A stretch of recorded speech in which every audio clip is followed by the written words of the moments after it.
bounds.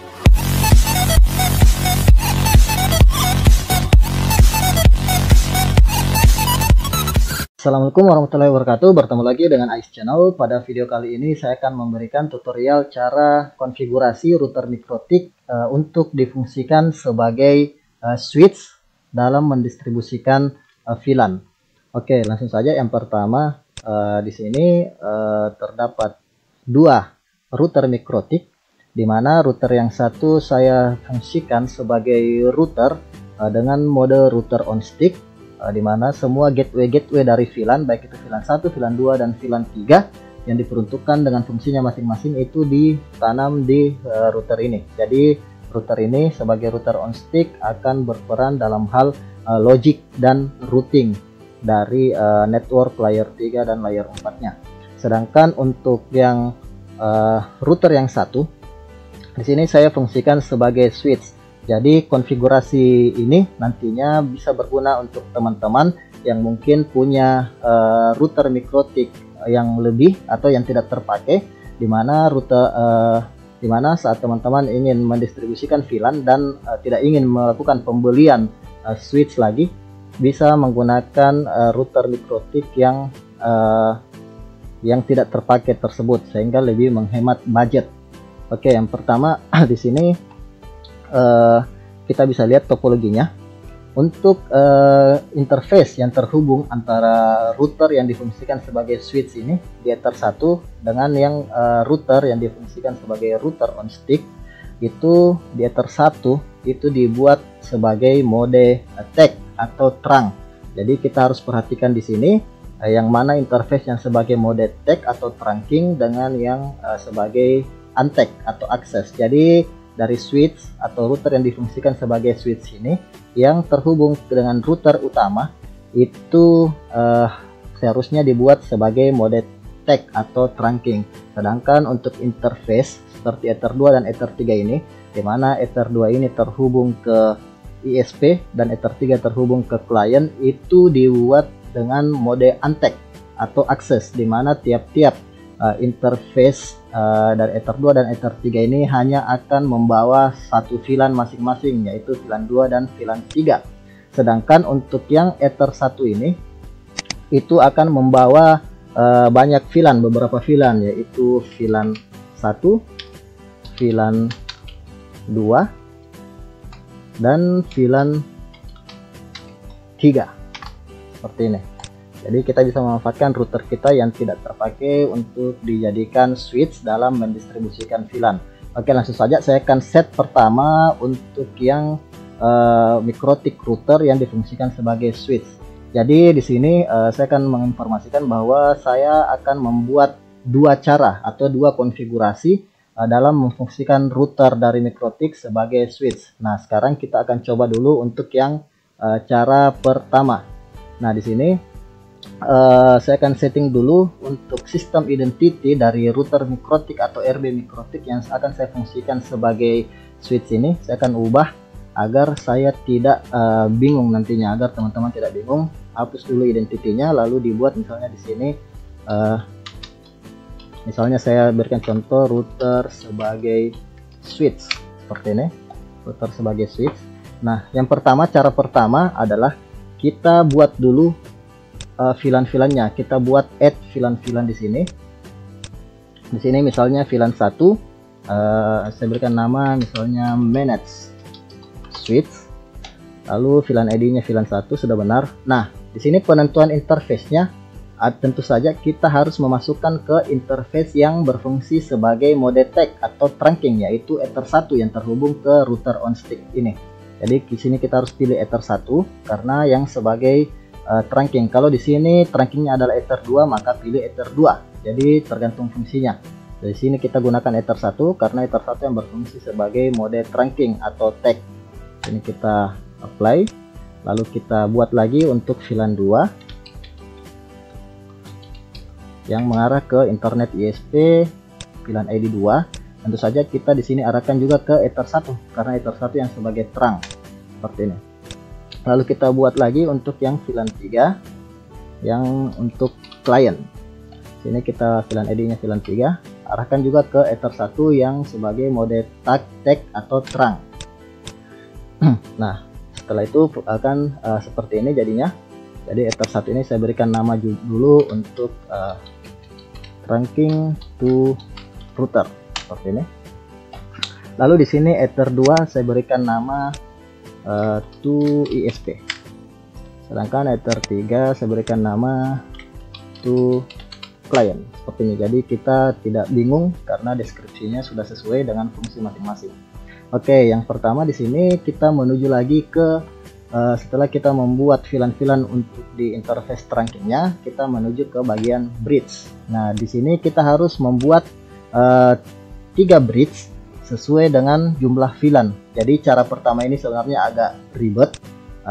Tapi nanti saya akan perlihatkan cara yang kedua. Jadi cara pertama ini hanya untuk pengetahuan kita saja, untuk menambah pengetahuan kita saja. Jadi di sini misalnya bridge 1, saya berikan nama VLAN 1 manage switch seperti ini. Oke, kemudian apply. Lalu saya buat lagi satu bridge 2, saya berikan nama VLAN 2 inet ISP. Oke, kemudian saya buat lagi untuk bridge 3 VLAN 3. Jadi kita harus membuat jumlah bridge sesuai dengan jumlah VLAN yang ingin kita distribusikan. VLAN 3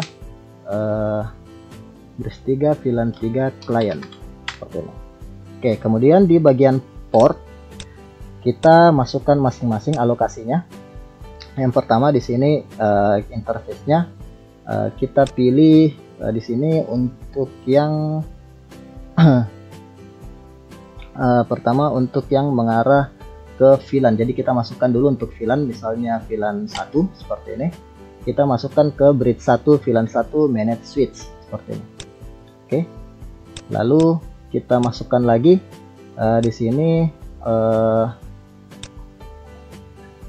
untuk yang VLAN 2 inet ISP. Kemudian bridge 1 seperti kemudian di bridge 2 VLAN 2 inet ISP.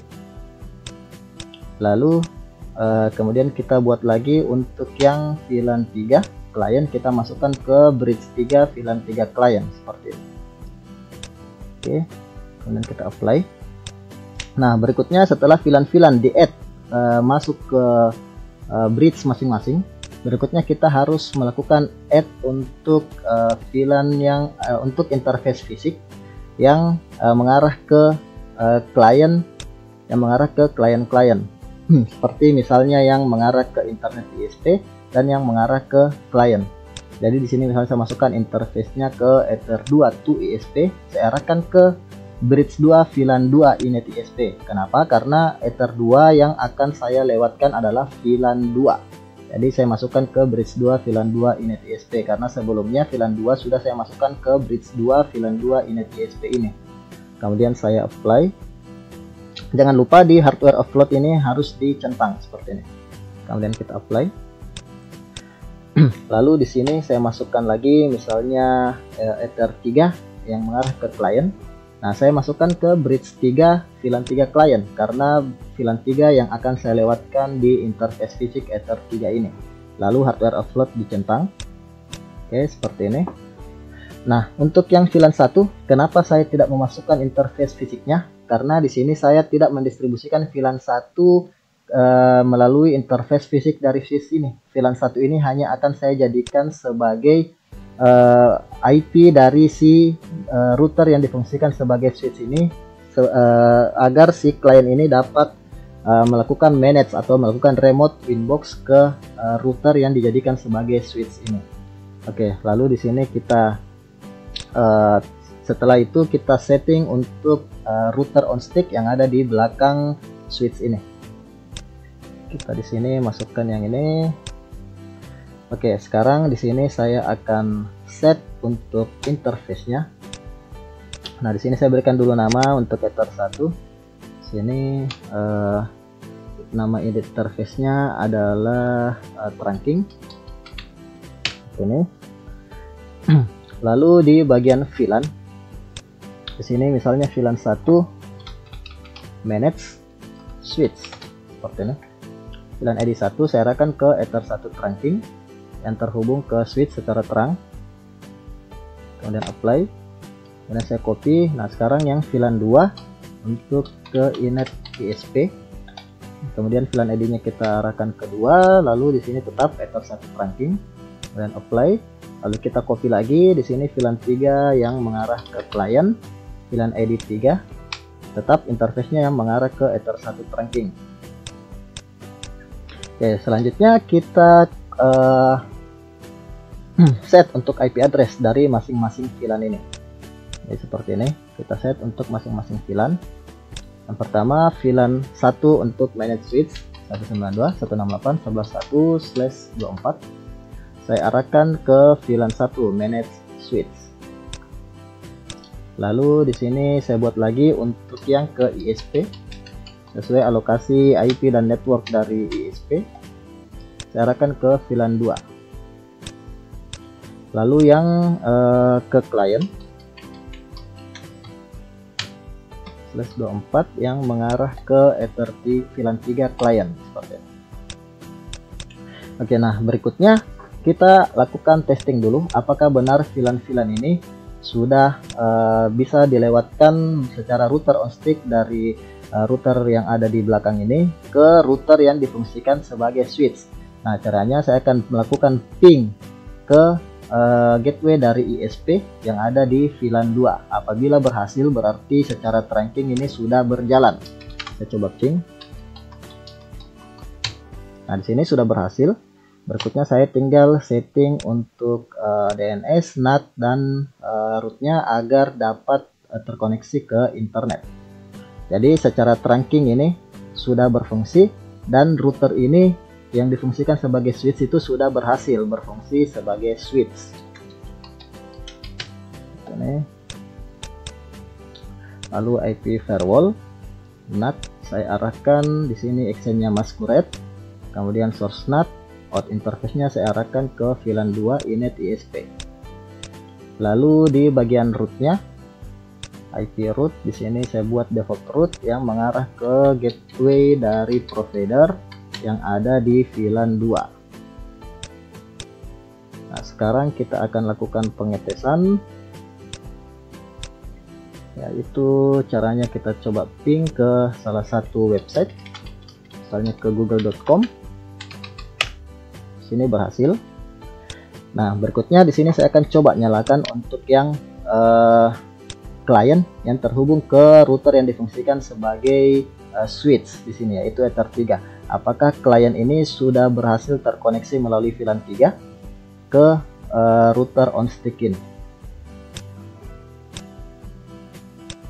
Jika konfigurasi kita tadi benar, harusnya si klien bisa terkoneksi ke router on stick yang ada di belakang router yang difungsikan sebagai switch dan dapat juga terhubung ke internet. Nah, sebagai pembuktian juga di sini saya akan perlihatkan bahwa di router yang sebagai switch ini sama sekali tidak ada IP yang diset untuk di masing-masing VLAN. Yang ada hanya IP yang diset di Ether 5 untuk Winbox console ini, untuk melakukan remote Winbox ke router yang difungsikan sebagai switch ini. Kita bisa lihat juga di sini di DNS kosong, tidak ada settingan, murni settingan yang ada hanya VLAN. Di sini juga kita bisa lihat di IP root, di sini tidak ada root yang mengarah ke ISP, dan di firewall juga di bagian NAT di sini tidak ada settingan apa-apa. Jadi murni dia hanya berfungsi sebagai switch seperti ini. Ini adalah fungsi switch yang saya set pada router. Jadi routernya berjalan berfungsi sebagai switch. Oke, di sini kita coba lihat untuk settingan IP dari klien. Oke, di sini klien settingan IP-nya adalah 192.168.10.2 gateway ke 10.1, yaitu IP dari VLAN 3. Di sini kita bisa lihat di VLAN 3. Di Mikrotik yang berfungsi sebagai router on stick, kita bisa lihat di sini VLAN 3 IP-nya adalah 192.168.10.1. Sini kita coba apakah klien yang terhubung ke router yang difungsikan sebagai switch ini dapat melakukan ping ke router on stick yang ada di belakang ini, yaitu 10.1 ini. Nah, sini berhasil. Ini menandakan bahwa settingan untuk untag atau akses ke klien dan ke ISP serta untuk settingan trunking atau tag dari router yang difungsikan sebagai switch ke router yang ada di belakang yang difungsikan sebagai router on stick itu sudah berhasil. Sekarang kita coba juga untuk koneksi ke internet, apakah berhasil dari klien. Nah, di sini juga berhasil terkoneksi ke internet seperti ini. Nah, sekarang berarti untuk router yang difungsikan sebagai switch ini settingannya sudah berhasil untuk mode untag atau akses ke Ether 2, Ether 3 dan mode tag atau trunk ke router on stick yang ada di belakang ini. Nah, sekarang kita ingin melihat bagaimana caranya agar si klien ini dapat melakukan remote winbox ke router yang sebagai switch ini. Karena di sini kita bisa lihat di VLAN-VLAN dari si Mikrotik yang difungsikan sebagai switch ini tidak ada settingan IP. Nah, kita bisa lihat dulu di sini. Nah, di sini kita bisa lihat di sini dia tidak bisa melakukan ping ke yang 240.101 ini. Kita bisa lihat di sini. Sini akan timeout. Nah, lalu bagaimana cara agar klien ini dapat terhubung ke router sebagai switch ini agar dapat melakukan remote winbox ke Mikrotik yang difungsikan sebagai switch ini? Caranya adalah kita tinggal set IP address di sini. IP address yaitu kita set IP address dari yang VLAN 1 managed switch.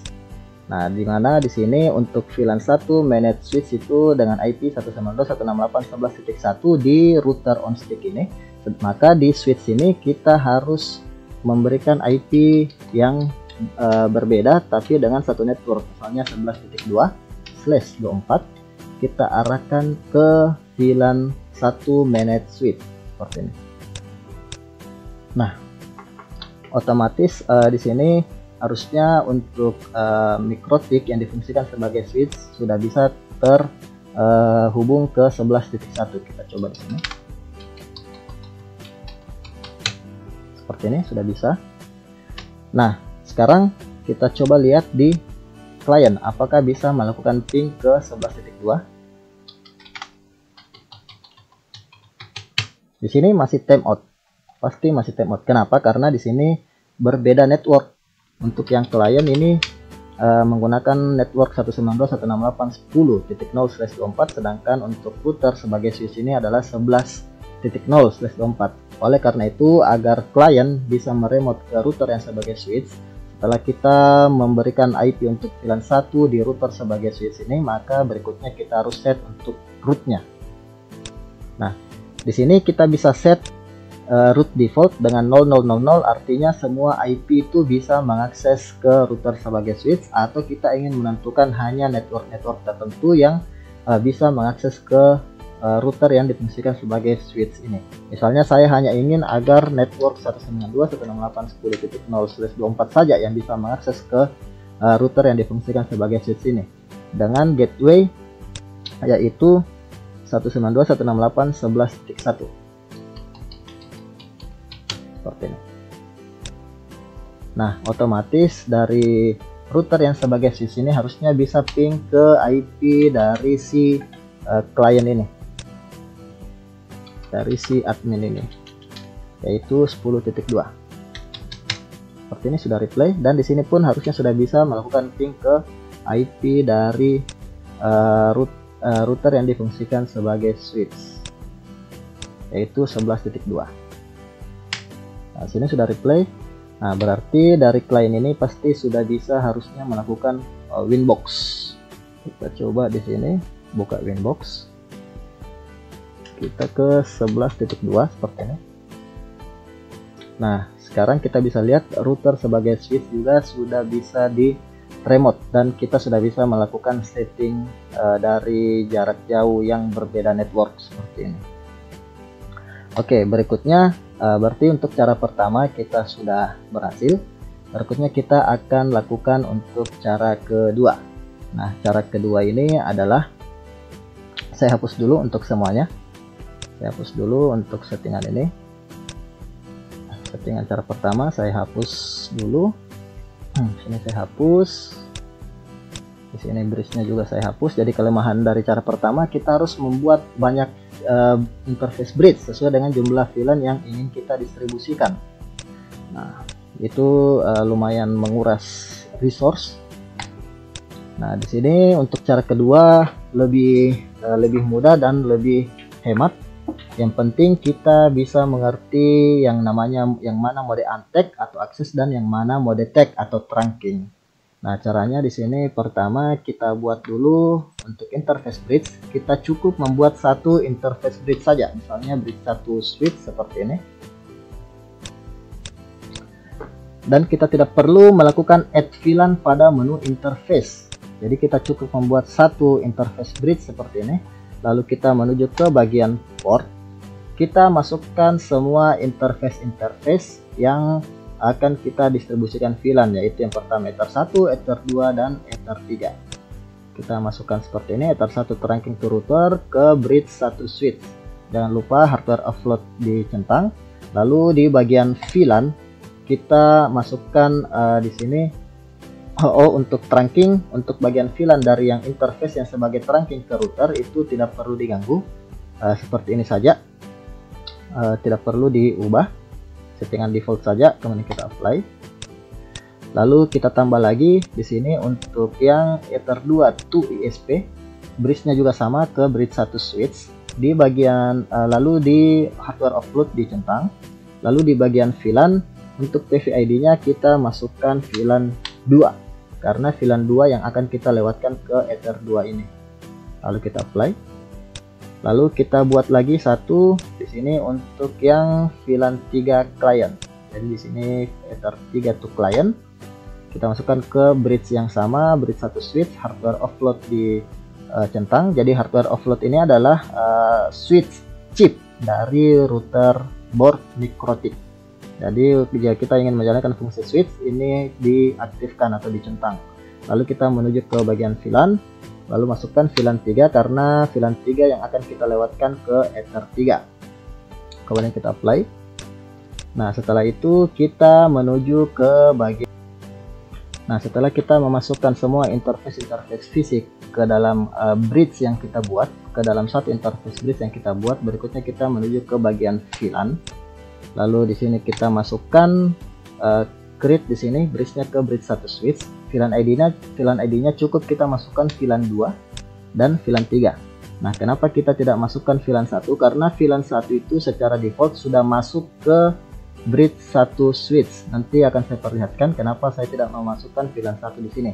Lalu di bagian tag, tentu saja kita masukkan Ether 1 yang terhubung secara trunking ke Ether 5 karena Ether 1 inilah yang berfungsi sebagai mode tag atau mode trunking yang akan membawa VLAN 1 dan VLAN 2 serta VLAN 3 agar dapat membuat router on stick di router yang ada di belakang Mikrotik yang difungsikan sebagai switch ini. Kemudian di bagian untagged tentu saja yang mengarah ke ISP dan mengarah ke client, yaitu Ether 2 to ISP, lalu Ether 3 to client seperti ini. Kemudian kita apply. Nah, berikutnya terakhir kita menuju ke bagian bridge. Lalu kita klik interface bridge yang sudah kita buat tadi ini, yaitu bridge 1 switch. Lalu di bagian VLAN-nya kita klik VLAN 1 filtering. Nah, di sini secara default PVID atau VLAN ID yang terpasang adalah VLAN 1. Sehingga kita tidak perlu lagi memasukkan VLAN 1 di bagian yang sudah kita buat tadi di sini. Seperti itu. Jadi kita langsung saja di sini apply. Nah, seperti itu. Otomatis di sini VLAN 1 sudah terpasang untuk secara dinamik untuk dilewatkan di bridge 1 switch dan Ether 1 trunking. Jadi kita tidak perlu masukkan VLAN 1 lagi di sini. Seperti itu. Oke, sekarang kita coba di router on stick yang ada di belakang ini, yaitu yang ini. Kita coba yang pertama. Karena di sini tadi sudah di set, kita tidak mengubah apapun di router on stick ini. Kita lakukan ping ke VLAN 2. VLAN 2 yang mengarah ke ISP, jadi kita lakukan ping ke gateway ISP. Nah, di sini sudah replay. Kita coba ping juga ke google.com. Ini juga sudah replay. Nah, sekarang kita coba ping ke client 192.168.10.2. Sini replay juga. Nah, sekarang kita coba di kliennya. apakah klien bisa terhubung secara trunking atau ke VLAN 3 klien ini. Seperti ini bisa. Sekarang kita coba apakah bisa terhubung ke internet. Nah, ini juga bisa terhubung ke internet. Berarti untuk settingan yang kedua ini juga sudah berhasil melakukan atau memberikan fungsi router mikrotik sebagai switch. Nah, sekarang kita ingin agar klien ini juga bisa mengakses switch ini sehingga bisa di Winbox dari jarak jauh yang berbeda network. Caranya adalah kita tinggal masukkan di sini, kita tinggal buat di sini VLAN 1 di router yang sebagai switch ini. Nah, nama misalnya VLAN 1 manage switch. Lalu kita arahkan ke Ether 1 trunking to router seperti ini. Karena Ether 1 inilah yang dijadikan sebagai trunking ke router on stick yang ada di belakang ini. Kemudian kita apply. Hasilnya akan seperti ini. Lalu kita coba setting untuk IP address-nya. Kita setting di sini misalnya ke IP dari VLAN 1. Nah, untuk yang VLAN 1 ini kan tadi sudah dipasang 10.1 di router ini. Nah, untuk di mikrotik yang difungsikan sebagai switch berarti kita pasang misalnya 192.168.10.2 misalnya. Kita arahkan ke VLAN 1 manage switch. Nah, di sini harusnya /24. Ini harusnya VLAN 1 ya. 11.2/24. Jadi yang ini. Seperti ini. Oke, berikutnya kita coba ping. Apakah sudah bisa dari switch ini terhubung ke router on stick? Nah, di sini sudah berhasil. Kita coba dari klien, apakah sudah bisa terhubung ke IP dari mikrotik yang difungsikan sebagai switch. Di sini belum, karena kita belum membuat untuk rootnya. Nah, di sini kita coba bikin rootnya dulu, sama seperti yang cara pertama tadi. Gateway-nya tentu saja ke gateway yang ada di router on stick ini, yaitu 192.168.11.1. Jadi yang ini adalah network dari klien, sedangkan ini adalah gateway yang ada untuk VLAN 1. Ini adalah network untuk klien yang ada di VLAN 3, sedangkan yang ini adalah untuk gateway atau pintu gerbang agar terhubung ke network lain dari si switch ini, yaitu melalui VLAN 1 ini. Kita coba lagi ping, apakah sudah bisa. Nah, di sini sudah berhasil. Berarti kita coba lagi klien ini. Harusnya klien ini sudah bisa melakukan remote ke Winbox seperti ini. Oke, sudah berhasil melakukan remote ke router sebagai switch. Nah, berarti untuk konfigurasi dua cara konfigurasi yang saya berikan untuk memfungsikan mikrotik router sebagai switch sudah berhasil. Jadi kalian harus ingat masalah di tag dan terang serta mode untag dan akses saja. Seperti itu agar kita bisa melakukan distribusi VLAN, yaitu router difungsikan sebagai switch, dan akan lebih menghemat budget kita apabila kita tidak memiliki switch dan hanya memiliki sebuah router saja. Jadi kita bisa memanfaatkan router yang menganggur tersebut. Oke, demikian tadi tutorial dari Ais Channel. Jika kalian suka dengan video ini, jangan lupa untuk klik like, comment, share, subscribe, serta nyalakan lonceng notifikasinya untuk mendapatkan tutorial terbaru dari Ais Channel. Ais Channel mohon pamit. Assalamualaikum warahmatullahi wabarakatuh.